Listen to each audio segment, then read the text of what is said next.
It's winter time again in Minnesota, and it's time for Stories for the Season.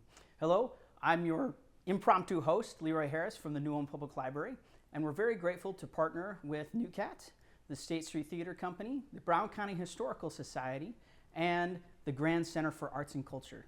Each year in Stories for the Season, we bring you a selection of stories and vignettes related to winter and the holiday season that center around the theme. You may notice I'm not in the library at the moment. I'm actually over at the Grand Center for Arts and Culture, and we're very excited because our theme this year, Holiday Recipes, will involve us using the Grand's kitchen. We hope you enjoy the different segments about holiday recipes taken from old cookbooks in the archives of the Historical Society. There are lots of interesting directions and quirks, as well as some small stories to go along with them, and we'll be doing taste tests of a lot of the recipes too. We hope you enjoy this year's Stories for the Season. Welcome to Stories for the Season. This recipe is from Mrs. Agnes Graham's. It is a Swiss Christmas bread.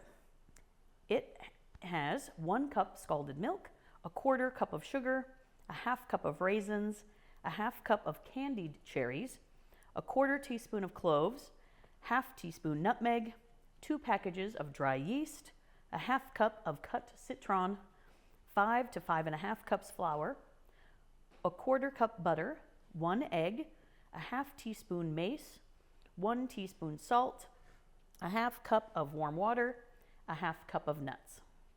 So I found when scalding the milk, it was really important to be right there at the stovetop, stirring the whole time to make sure it didn't go into a boil.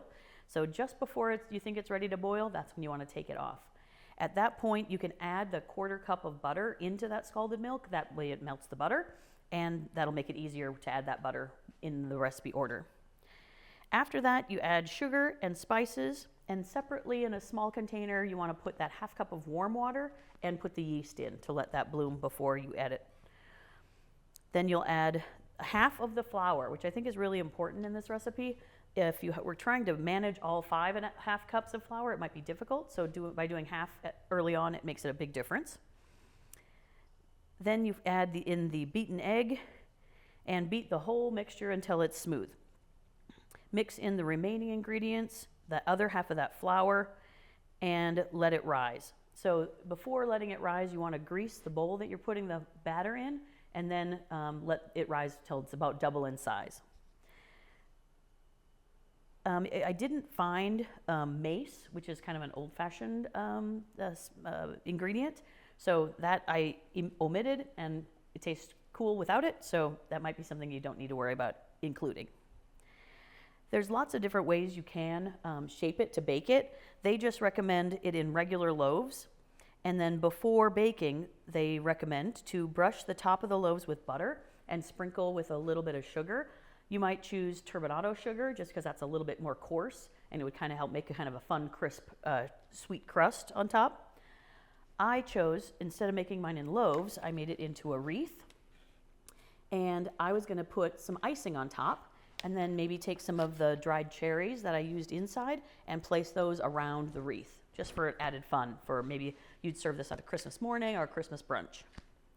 So I think we're ready to taste test this one. And I've got a little piece here.